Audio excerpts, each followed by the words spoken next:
அனைவருக்கும் வணக்கம். Welcome to Aditya TNPSC academy. இந்த கிளாஸில் லோக்பால் லோக் ஆயுக்தா சம்மந்தப்பட்ட ஒரு 40 கேள்விகள் பார்க்கலாம். ஃபஸ்ட்டு கேள்வி, லோக்பால் என்னும் சொல்லை அறிமுகம் செய்தவர் யார்? Hanumantharao, L M Singhvi, K Santhanam, P V. Rajamannar. விடை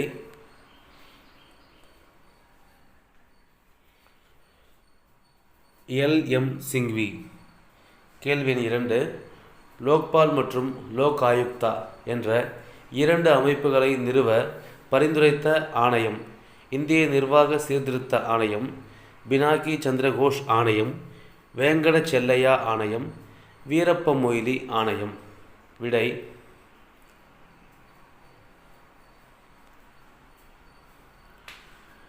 இந்திய நிர்வாக சீர்திருத்த ஆணையம். கேள்வி எண் 3, இந்திய நிர்வாக சீர்திருத்த ஆணையம் 1966. தலைவர் யார்? வீரப்ப மொய்லி, அனுமந்தராவ், மொரார்ஜி தேசாய், ரஞ்சனா பிரகாஷ் தேசாய். விடை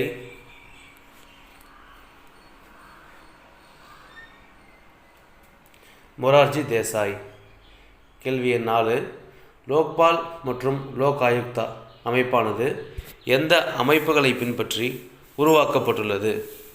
1. நியூசிலாந்து பாராளுமன்றத்தின் விசாரணை ஆணையர். 2. ஸ்காண்டினேவியன் நாடுகளில் உள்ள ஆம்புட்ஸ்மேன் தேர்வுகள் மையம். விடை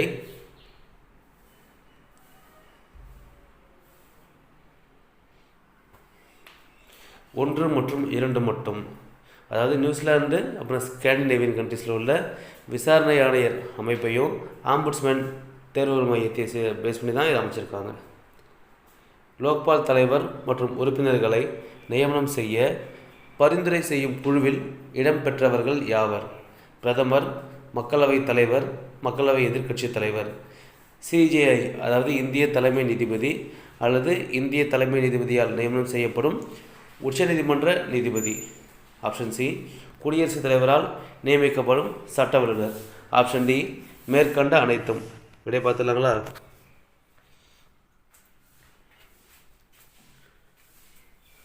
விடை மேற்கண்ட அனைத்தும்.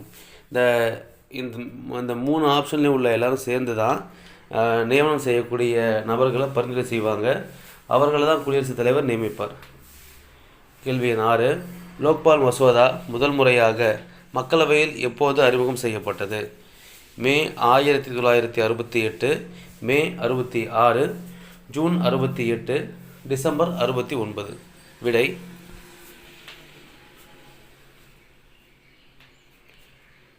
மே 68. கேள்வி எண் 7, கடைசியாக எத்தனையாவது முறையாக அறிமுகம் செய்யப்பட்ட மசோதா மூலமாக லோக்பால் மற்றும் லோக் ஆயுக்தா கொண்டு வரப்பட்டது? அதாவது 66 ஆரம்பித்த மசோதா தாக்கல் செய்கிற பணியானது டிசம்பர் 2011 வரை நீண்டது. ஸோ எத்தனை முறை பார்த்துடலாமா? விடை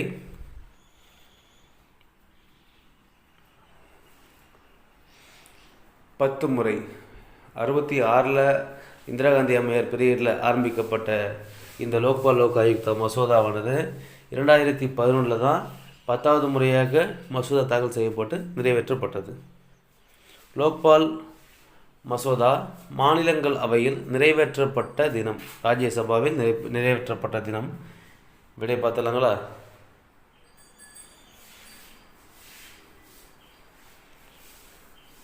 டிசம்பர் 17, 2013. லோக்பால் மசோதா மக்களவையில் நிறைவேற்றப்பட்ட தினம். ஸோ மாநிலங்களவையில் நிறைவேற்ற மறுநாளே மக்களவையில் நிறைவேற்றினாங்க. விடை பார்த்துடலாம்.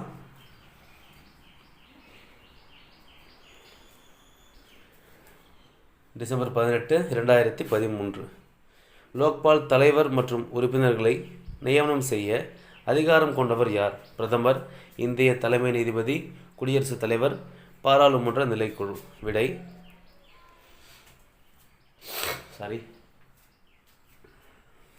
குடியரசுத் தலைவர். அதாவது முன்ன பார்த்த பிரதமர், மக்களவை எதிர்க்கட்சி தலைவர் இவங்கெல்லாம் சேர்ந்து தேவையான உறுப்பினர்களை தேர்வு செய்து அவங்க பட்டியலை குடியரசுத் தலைவருக்கு அனுப்புவாங்க. அவர்களை நியமனம் செய்யும் அதிகாரம் பெற்றவர் குடியரசுத் தலைவர்.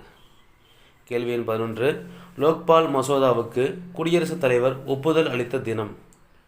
ஜனவரி 1 2014, ஜனவரி 10 2014, ஜனவரி 15 2014, ஜனவரி 23 2014. விடை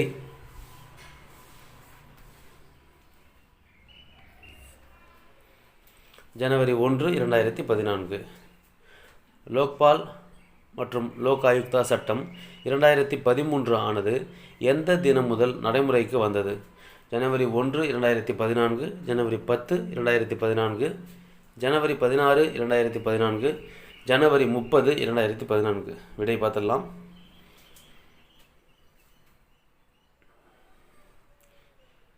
ஜனவரி 16 2014. கேள்வி எண் 13. ஊழலுக்கு எதிராக தேசிய அளவில் செயல்படும் அமைப்பு எது? சிபிஐ, லோக்பால், லோக் ஆயுக்தா, மத்திய சட்ட ஆணையம். விடை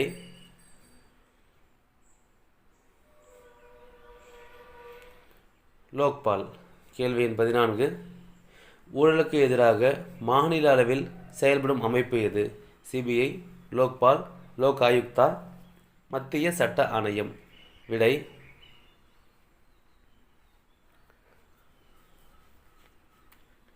லோக் ஆயுக்தா. தேசிய அளவில் லோக்பால், மாநில அளவில் லோக் ஆயுக்தா. கேள்வி எண் 15. லோக் ஆயுக்தாவை முதலில் நடைமுறைப்படுத்திய இந்திய மாநிலம் எது? 1971. ஓகேங்களா? ஒடிசா, தமிழ்நாடு, புதுடெல்லி, மகாராஷ்டிரா. சமீபத்தில் நடந்த குரூப் 1 பிலிம்ஸில் கேட்கப்பட்ட கேள்வி இது. விடை பார்த்துடலாம்.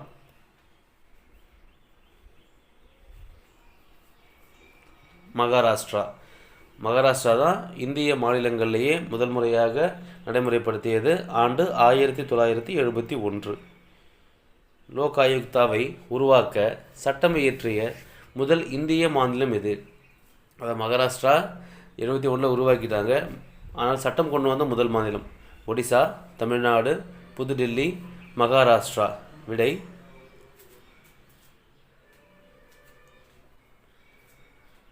ஒடிசா. 70களில் லோக் ஆயுக்தா உருவாக்க ஒடிசா சட்டம் கொண்டு வந்தாலும் 83 தான் அவங்களால லோக் ஆயுக்தா அமைப்பை நிறுவ முடிஞ்சது. லோக்பால் அமைப்பில் தலைவர் மற்றும் உறுப்பினர்கள் எண்ணிக்கை என்ன? ஒரு தலைவர் 6 உறுப்பினர், ஒரு தலைவர் 8 உறுப்பினர், ஒரு தலைவர் 10 உறுப்பினர், ஒரு தலைவர் 12 உறுப்பினர். விடை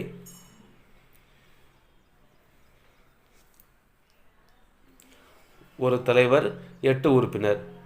லோக்பால் தலைவருக்கு யாருக்கு இணையான ஊதியம் வழங்கப்படுகிறது? இந்திய தலைமை நீதிபதி, உச்சநீதிமன்ற நீதிபதி, உயர்நீதிமன்ற நீதிபதி, பாராளுமன்ற உறுப்பினர். விடை பார்த்துடலாம்.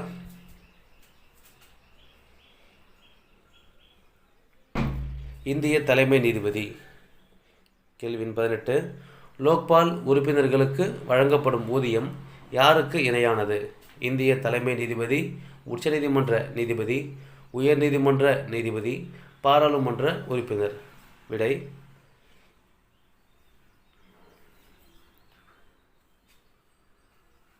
உச்சநீதிமன்ற நீதிபதி. அதாவது உச்சநீதிமன்றத்தில் உள்ள ஒரு இந்திய தலைமை நீதிபதியுடைய ஊதியம் லோக்பால் தலைவர் அவருக்கு இணையாக இருக்கும்.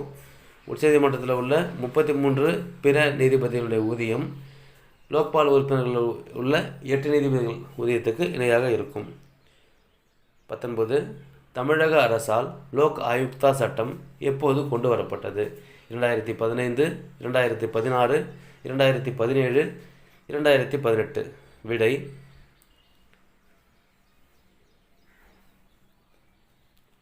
2018. தமிழ்நாடு சட்டப்பேரவையில் லோக் ஆயுக்தா மசோதா நிறைவேற்றப்பட்ட தினம் ஜூலை 19, 2018, ஜூலை 9, 2018, செப்டம்பர் 9, 2018, செப்டம்பர் 19, 2018. விடை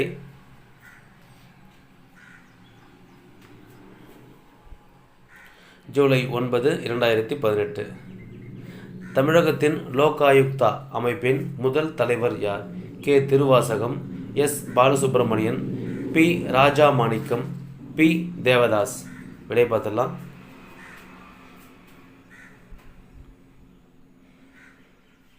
பி. தேவதாஸ். இவர் முன்னாள் நீதிபதி.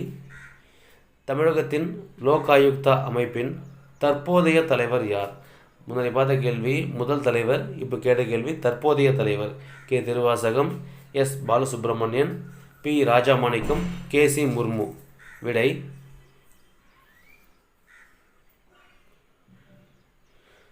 பி. ராஜாமாணிக்கம். ஓகேங்களா. முதல் தலைவர் தேவதாஸ், தற்போதைய தலைவர் பி. ராஜாமாணிக்கம். இவரும் ஒரு ஓய்வு பெற்ற நீதிபதி தான்.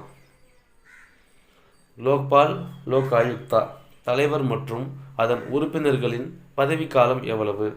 6 ஆண்டுகள் அல்லது 70 வயது, 6 ஆண்டுகள் அல்லது 65 வயது, 5 ஆண்டுகள் அல்லது 65 வயது, 5 ஆண்டுகள் அல்லது 70 வயது. இதை பார்த்துடலாம்.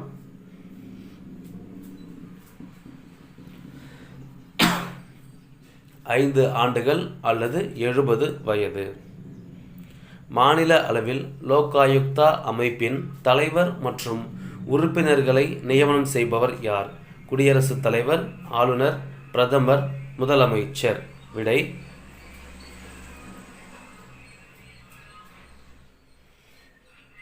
ஆளுநர்.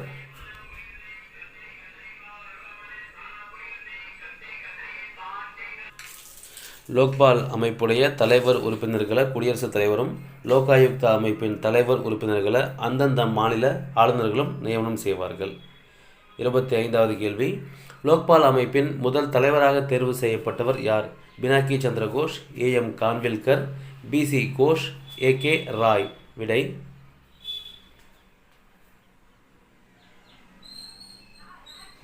பினாக்கி சந்திர கோஷ். லோக்பால் அமைப்பின் தற்போதைய தலைவராக தேர்வு செய்யப்பட்டவர் யார்? P. Rajamanickam, A.M. Khanwilkar, B.C. Ghosh, A.K. Rao. விடையை பார்த்துடலாம்.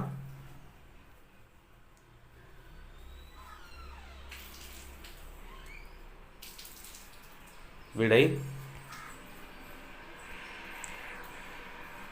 A.M. கான்வில்கர். 27வது கேள்வி. இரண்டாவது நிர்வாக சீர்திருத்த ஆணையம் எப்போது யாருடைய தலைமையில் அமைக்கப்பட்டது? ஆண்டு 2005. விடை பார்த்துடலாம்.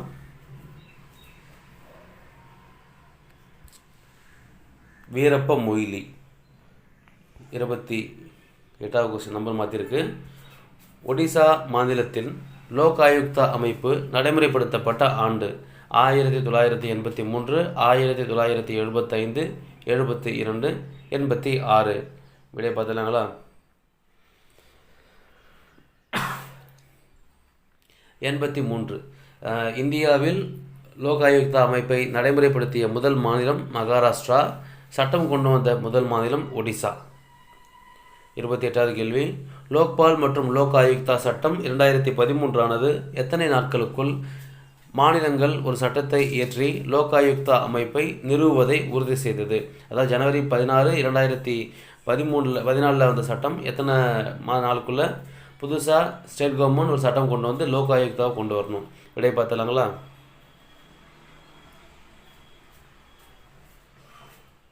விடை 365 நாட்கள். அதாவது சட்டம் நடைமுறைப்படுத்தப்பட்ட ஓராண்டு வருடத்திற்குள் மாநிலங்கள் லோகாயுக்தாவை கொண்டு வர வேண்டும். 29வது கேள்வி. லோக்பால் மற்றும் லோகாயுக்தா அமைப்பில் புகார்களை தாக்கல் செய்ய எத்தனை ஆண்டுகள் வரை கால வரம்பு வழங்கப்பட்டுள்ளது? 7 ஆண்டுகள், 5 ஆண்டுகள், 1 ஆண்டுகள். கீழே 2 ஆண்டு மாற்றிக்கோங்க. ஓகேங்களா? கீழே 2 ஆண்டு மாற்றிக்கோங்க. விடையை பார்த்துடலாம். விடை 7 ஆண்டுகள். ஓகேங்களா? 7 ஆண்டுகளுக்கு உட்பட்ட வழக்குகள் மட்டும்தான் லோக்பால் லோகாயுக்தாவில் கொண்டு வர முடியும். ஊழல் வழக்கில் பிரதமரை விசாரிக்க அதிகாரம் கொண்டுள்ள அமைப்பு எது? சிபிஐ, லோக்பால், லோக் ஆயுக்தா, லோக் அதாலத். விடை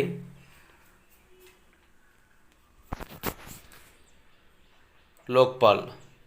31. மத்திய அரசின் ஏ மற்றும் பி பிரிவு பணியாளர்கள் மீதான தொடக்க விசாரணையை மேற்கொள்ளும் அதிகாரம் கொண்ட அமைப்பு எது? மத்திய லஞ்ச ஒழிப்பு ஆணையம், லோக்பால், லோக் ஆயுக்தா, லோக் அதாலத். விடை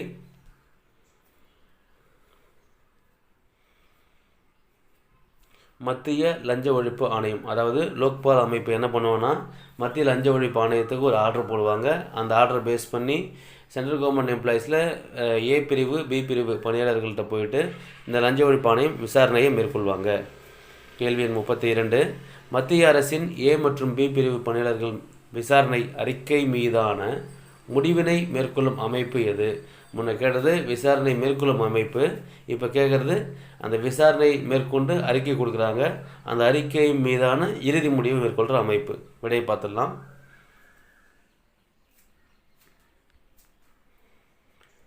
விடை லோக்பால். அதாவது லோக்பால் மத்திய லஞ்ச ஒழிப்பு ஆணையத்துக்கு ஆணை பிறப்பித்து ஏ மற்றும் பி பிரிவு மத்திய அரசு பணியாளர்கள்ட்ட விசாரணையை தொடங்கும். ஓகேங்களா? அந்த விசாரணை அறிக்கையை மத்திய லஞ்ச ஒழிப்பு ஆணையம் லோக்பால் அமைப்புகிட்ட கொடுப்பாங்க. அதன் மீதான இறுதி முடிவை லோக்பால் அமைப்பு மேற்கொள்ளும். 33வது கேள்வி, மத்திய அரசின் சி மற்றும் டி பிரிவு பணியாளர்கள் விசாரணை மற்றும் அறிக்கை மீதான முடிவினை மேற்கொள்ளும் அமைப்பு எது? மத்திய லஞ்ச ஒழிப்பு ஆணையம், லோக்பால், லோக் ஆயுக்தா, லோக் அதாலத்.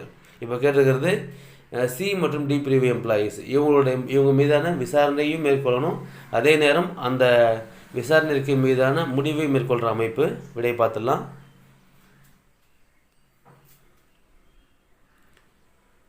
விடை மத்திய லஞ்ச ஒழிப்பு ஆணையம். முழுசுமாக மத்திய லஞ்ச ஒழிப்பு ஆணையமே விசாரணை மேற்கொண்டு அதன் மீதான முடிவையும் கொடுத்துருவாங்க. நாட்டில் உள்ள அனைத்து விசாரணை ஆணையங்களையும் கட்டுப்படுத்தும் அதிகாரம் கொண்ட அமைப்பு எது? லோக் ஆயுக்தா, லோக்பால், மத்திய லஞ்ச ஒழிப்பு ஆணையம், உள்துறை அமைச்சகம். விடை பார்த்தலாம். விடை லோக்பால். 35 ஊழல் தடுப்பு சட்டத்தின்படி வழங்கப்படும் சிறை தண்டனை 7 ஆண்டிலிருந்து எத்தனை ஆண்டுகளாக நீட்டிப்பு செய்யப்பட்டுள்ளது? 8 ஆண்டுகள், 9 ஆண்டுகள், 10 ஆண்டுகள், 13 ஆண்டுகள், 15 ஆண்டுகள். விடை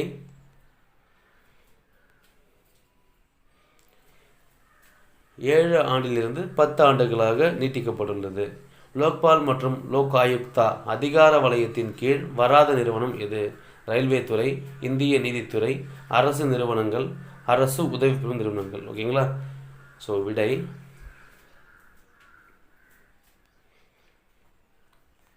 அரசு உதவி பெறும் நிறுவனங்கள் லோக்பால், லோக் ஆயுக்தாவுடைய விசாரணை வரம்பின் கீழே வராது. 37 வெளிநாட்டு பங்களிப்பு ஒழுங்குமுறை சட்டத்தின்படி ஆண்டுக்கு எத்தனை லட்சத்திற்கு மேல் வெளிநாட்டு நன்கொடை பெறும் அனைத்து நிறுவனங்களும் லோக்பால் அதிகார வரம்பிற்குள் கொண்டு வரப்படுகிறது. அதாவது இந்த சட்டம்படி யாராவது வெளிநாட்டிலேருந்து ட்ரஸ்டி மூலயமா ஃபண்ட் வாங்கினா அவங்க லோக்பால் கீழே வருவாங்க. அதுக்கான அதிகார வரம்பு எவ்வளவு? 1 கோடி ரூபாய், 50 லட்சம் ரூபாய், 25 லட்சம் ரூபாய், 10 லட்சம்.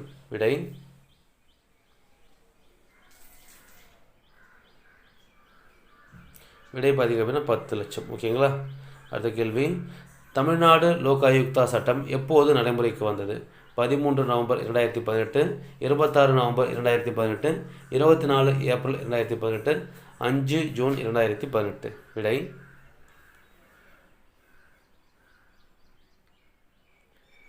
13 நவம்பர் 2018. அதாவது குழந்தைகள் தினம் இந்தியாவின் முதல் பிரதமரான திரு ஜவஹர்லால் நேரு அவருடைய பிறந்த தினத்துக்கு ஒரு நாள் முன்பாக. சரிங்களா? 39வது கேள்வி, தமிழ்நாடு லோக் ஆயுக்தா சட்டத்தின்படி தவறான புகார்களை அளிக்கும் நபர்களுக்கு என்ன தண்டனை வழங்கப்படும்? விடை ஆப்ஷன் பார்த்தலாம். 1 ஆண்டு சிறை, 1 லட்சம் அபராதம், ஏ மற்றும் பி, இவற்றில் எதுவும் இல்லை. விடை பார்த்துடலாம்.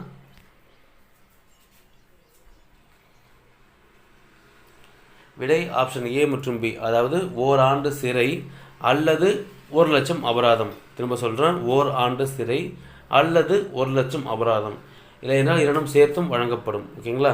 ஸோ இதோட ஒரு ரீகால் கொஸ்டினாக லாஸ்ட் கொஸ்டினாக பார்த்துடலாம். யோசிச்சு பாருங்கள். தமிழ்நாடு லோக் ஆயுக்தா அமைப்பின் தலைவர் யார்? நீதிபதி பி.ஆர். கவாய், நீதிபதி பி. தேவதாஸ், நீதிபதி பி. ராஜமாணிக்கம், நீதிபதி சஞ்சய் மல்ஹோத்ரா. ஓகேங்களா? ஸோ இதில் யார் ஆன்சர் பார்த்துடலாம்.